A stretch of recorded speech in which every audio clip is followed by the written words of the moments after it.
Welcome to Brian's Vinyl Records. I'm Brian Thomas, and today I want to talk about life in the digital world for vinyl record collectors. That's right, we do live in a digital world. Streaming services are the most popular way for people to get their music, even more popular than radio stations, more popular than CDs, obviously, and more popular than vinyl records, and it isn't even close, guys. So we live in a digital world. And this streaming services aren't going to go anywhere. In fact, they're only going to get bigger as we go through life. And because of that, we shouldn't shun these streaming services. Yes, there are things that bug people about streaming services, and especially if you're a vinyl enthusiast or even a CD enthusiast. There are a lot of things about streaming that bug people. However, this is the world we live in. Everything is instantly there for you. And so we have to live with that feature. But I don't think that they need to be mutually exclusive of each other. In fact, I think that you can embrace all forms of technology for your music and enjoy each one in their own separate ways. And so I wanted to take some time today to go over vinyl records in a digital world and why I still use streaming services to help me with my vinyl records. So to start, I want to just kind of go over my history here. Now, many of you may or may not know, I am a musician. I play guitar, I write songs, I sing. And for a long time, several years ago, I was in a band that would play shows every, week or two, depending on, how busy our lives were. But we would get out there and we'd play and have fun, and it was a great time. And so I was bringing in quite a bit of extra cash at the time. I wouldn't say a lot, but it was nice to have some extra cash from here and there to kind of use on things. And I would spend a lot of that money on upgrading my equipment at the time. Amplifiers, guitars, microphones, PA gear, sound stuff, all that stuff. I would sink a lot of money that I would be making at these shows into that. And so when that kind of dried up right around 2016, I didn't have a desire to be purchasing guitars and equipment as much as I used to. I wanted to, but I couldn't justify it because I wasn't getting out there as often anymore. Gigs were happening once every month or two, not quite the same level that I was used to doing, where I was doing 2 to 3 shows a month. Now I'm doing one every 1 or 2 months, and eventually to the point now where it's just basically non-existent, not playing out as much as I'd like, or at all in many cases, until summertime and things like that. And so what happened was, as those gigs were kind of winding down and slowing down, I would play a show and I'd have an extra, $100, $150, whatever it was at the time. And it just started collecting up, and I started to find myself using that money on purchasing vinyl records and things like that. And so that's kind of how I got into it. Before that, I really listened to a lot of things on CD, Sirius radio, and also streaming services. And that was just how I did things. And I didn't have a lot of physical media. A lot of my CDs were unfortunately in storage at the time.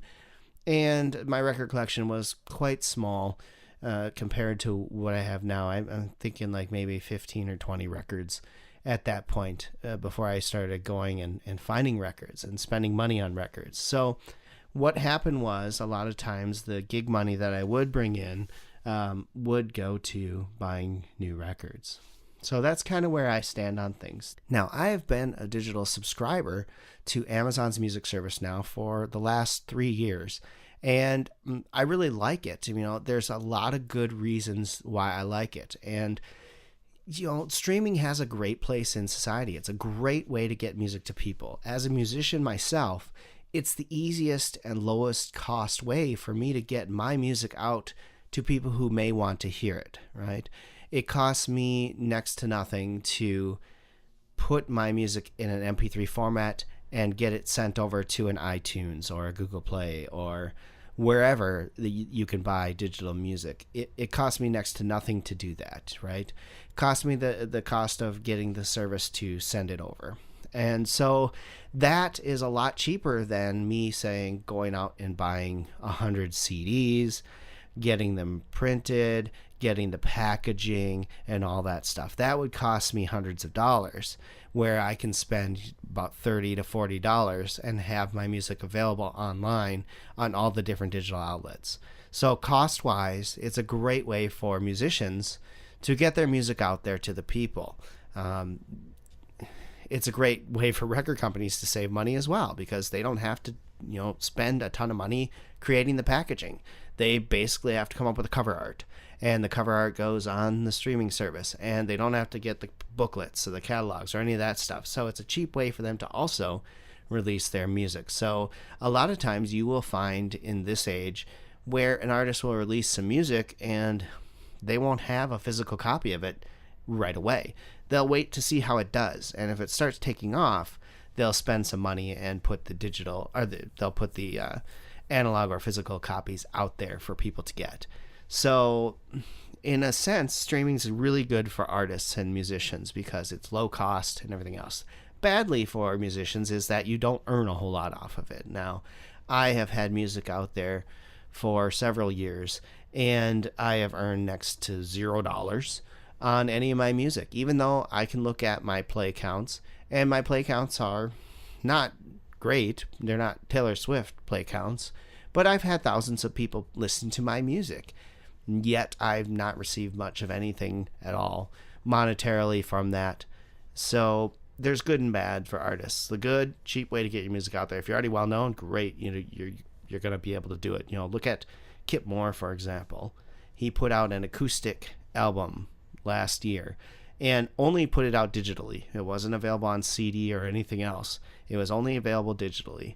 It did so well, I think, for him that they decided to print it for Record Store Day on vinyl and put it out there on vinyl. And so, that's kind of cool. That for him works really well.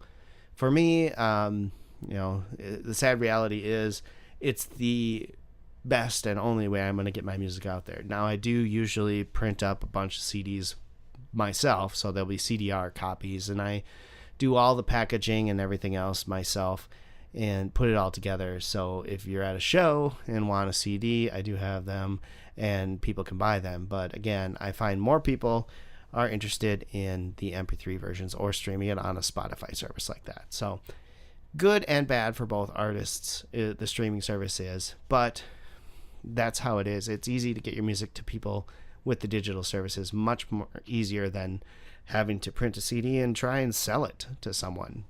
That's a very big undertaking as an artist. So the only thing about streaming that I think is a major downfall is really the loss of the album concept. These days, you'll see artists putting out a song, maybe 2 songs at a time, and then later coming back and putting them together as an album. In the old days, you went into the recording studio and you recorded a whole album and released a whole album at a time. It wasn't like it is today where Taylor Swift puts out a new single and the album doesn't come out for another 7 or 8 months because it's not even close to done. And to me, it's a loss of that. And also, people aren't buying albums like they used to. You used to have to go out and buy. You could get a single here and there, but you would have to go out and buy a whole album, and you would probably end up listening to the whole album when you did that. And now you can go out and pick the 1 song or 2 songs from the artist that you really, really like, and you can download those songs only and never really listen to the rest of the album. And I think that's a sad reality of streaming services, is we've lost the concept of what an album is. An album is meant to be a collection of music that the artist wants you to hear. And when you're only going out and buying 2 tracks off of an album, then sadly, that artist's idea of putting these songs out there doesn't really get fulfilled. And that's one of the downfalls, I think, of the streaming services in the digital world that we live in. And that's one reason I love listening to music on vinyl. It's not easy to just, it is, but it's a chore to have to get yourself up and go flip the record. And once you put the record needle on, you're probably not going to want to get up after one song and go flip it to the other side to find the other song you like. Instead, you're going to let it play. and you're going to listen to the whole thing at one shot. And I love that, right? I love listening to whole albums. I miss the days of people being in love with an album and not just a song. And that's why I love vinyl personally. That's why I choose to get my albums on vinyl, because I'm not going to just get up and keep swapping out records all the time because I want to hear song A and song B, but not song C, D, E, right? I'm going to listen to A through E in the order they are on the album, enjoy that, flip the record, listen to F, G, H, and I afterwards, right? So the concept of the album is one that I love, and as a musician, there's a lot of work and effort that goes into creating an album that is your vision, what you want it to be, what you want it to say. Songs get cut from albums because they don't fit the rest of them, things like that. And to lose that, I think, is sad. And one of the major benefits of going with vinyl is that you're able to sit down and enjoy a full album experience the way an artist has intended it to be. And so that's one of the reasons I love vinyl records now, is because I am listening to the album as a whole. I am listening to, as intended by the artist, their work of art. And so to me, that's one of the big things. So I want to talk now a little bit about how I go about my vinyl selections, right? Obviously, like many people, one of the main criteria for me in purchasing a vinyl is, do I love the album, and do I have it on vinyl or want it on vinyl, right? I have albums on CD that I've had for years and years and years, and I have a lot of favorite albums that I really like and a lot of albums that I just really enjoy. And so when I see those for sale and for a good price, I'll usually buy those albums. A lot of fun with going out and buying used records on a service like a Discogs or in a local record shop, looking through used records, is I'm buying things that normally I probably would never buy because they'll have a song I know on it, and I figured, what the heck, for a couple bucks, why not buy the whole album and give it a listen? And I'm finding that I'm really liking a lot of these artists' songs that maybe I never really gave a chance to before. So some of the main criteria I'm looking for are price, obviously, if it's a good deal, and I know one or two songs on the album and I like them, I'll pick it up for a couple bucks, right? If it's $8 or $9, I probably would think twice about it. But if it's $1 to $2, $3, I'll just put it in my bin and I'll buy that one. Albums I love, I'm obviously going to buy those on vinyl because I love those albums and I want as many copies of them that I can get my hands on, right? AC/DC, I have all their albums like 3 times on CD in different formats, and now I also have them all on vinyl because vinyl's my choice, right? If I'm at home listening to music, it's more than likely going to be a vinyl record. So if AC/DC is my favorite band, I want to go grab the vinyl record and put it on instead of hunt for the CD or listening to a stream of it, right? So those are some of the reasons I choose to buy vinyl albums. Now, as far as new music goes, here's where the streaming service comes in, right? A lot of times I'll be driving in the car and the kids don't want to listen to my sports talk or my talk radio or whatever I'm listening to at the time, and they'll want to hear some music. So we tend to turn on the modern alternative rock station in the area. So shout out to Go 96.3 in Minneapolis. We listen to them a lot. And a lot of times we'll hear songs that we like and artists that we like. And the nice part about the streaming service is now what I can do is I can write down that name or try and remember the name that I heard, the song, and I can find it on a streaming service. And what I'll tend to do is create a playlist of albums that I need to listen to because there's songs on them that I like. And then I'll go back when I have some time or I'm away from my house, and I'll listen to those albums in the car, walking, any kind of thing where I'm not at my vinyl record station. And I'll be able to listen to the albums and determine if I like it enough where I want to own it. And I really like that about streaming service and the ability of a streaming service, that the ability that the streaming service gives me to kind of pre-listen to an album, right? Do I like this? I know I like song A, but what about the rest of the album? Is it something I would be into? Because we've all been there before, bought an album based on one song, and the rest of the album is completely different than that. And that kind of turns you off. So I love the ability to go in, pick an artist that I've heard on the radio that I like a song of, and then listen to the rest of their catalog or their music on that album. And that allows me to say, hey, I kind of like this vibe on this album. I'm going to go find it on vinyl and buy it. So a lot of the times what I will do is when I'm looking for new music, unless it's an artist that I absolutely love, right? AC/DC, Megadeth, things like that.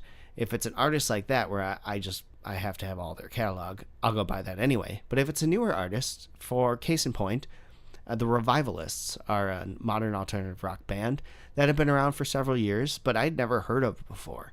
And now they're played the Wish I Knew You was a song that got them a lot of airplay in my local area. I really liked it, and so I listened to their album on the streaming. I really enjoyed it, and so I went out and bought that album. And then I saw on Amazon Music that they were having a sale on another one of their albums, so I picked that up as well, and it's really good. So there's an example of an artist that I would have never probably bought an album of if I hadn't heard the song on the radio, pulled it up on my streaming service, listened to the album, and enjoyed it. And now I own that album. Foster the People is another great example. They are a band that I probably would have never really given a chance to, even though I knew the song Pumped Up Kicks. It wasn't a song that I listened to a ton. But the second album, Sacred Hearts Club, it was a great album. I really enjoyed it. They had a couple songs that were on the radio from it. I downloaded the stream, listened to it, enjoyed it, bought the album, and now I have 2 of their albums in my collection. So I think that's a complimentary way for us to use a streaming service to determine if a vinyl record is worth buying.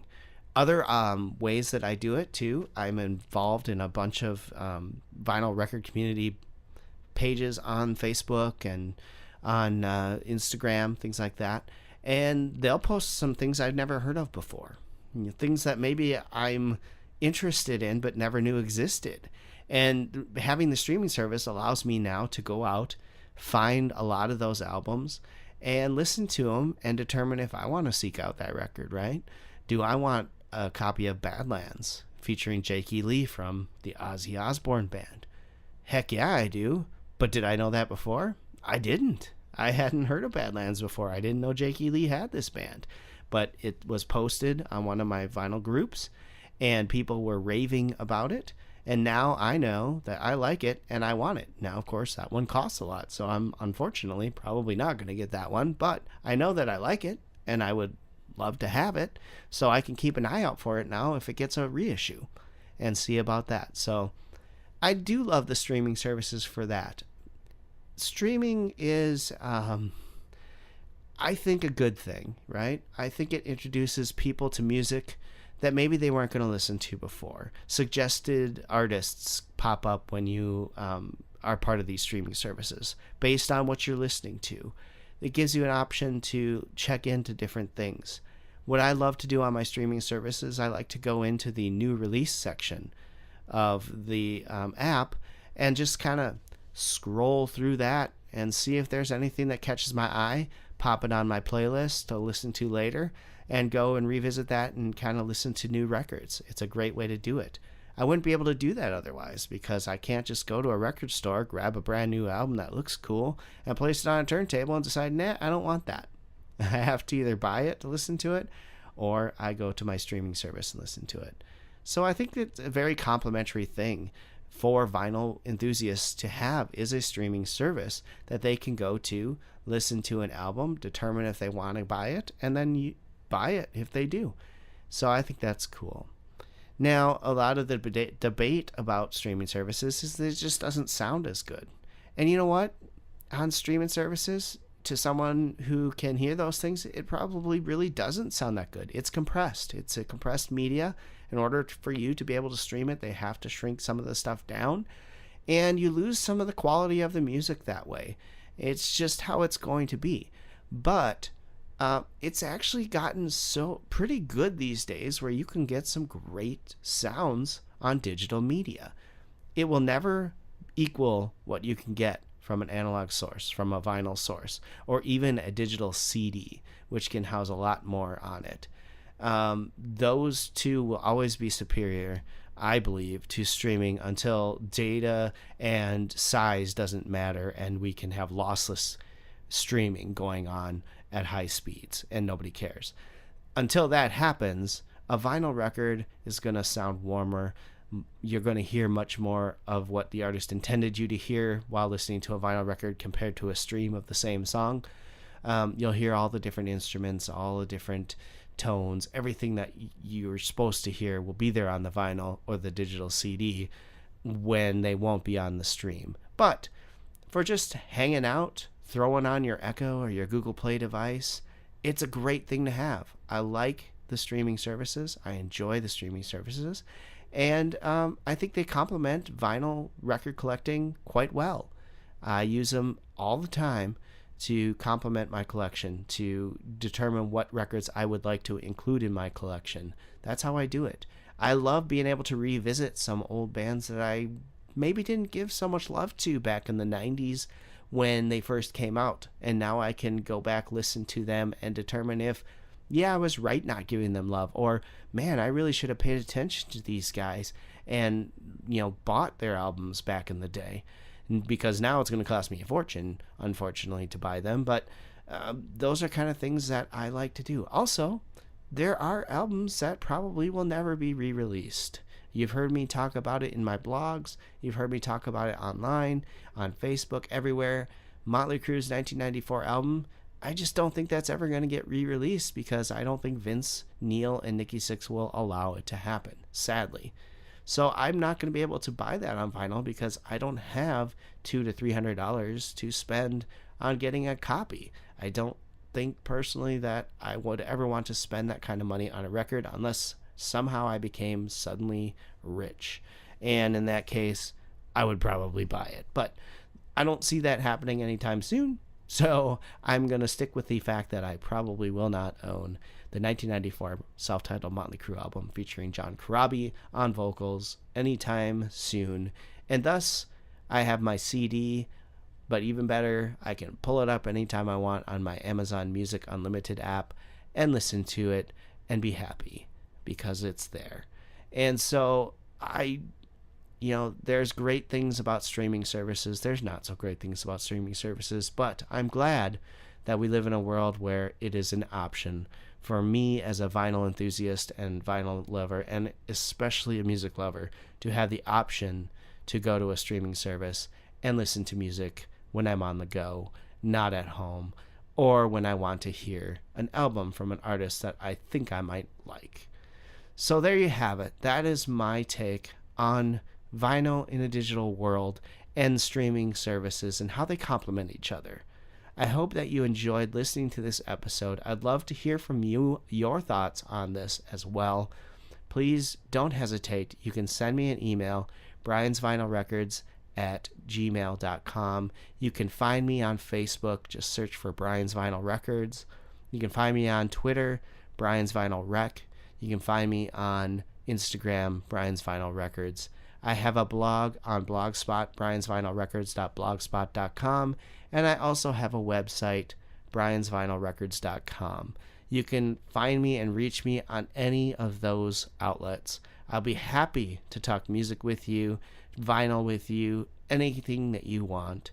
So please feel free to reach out. If you enjoy this podcast, and I hope you do, please leave us a comment on iTunes or whatever service you're using to listen to this on.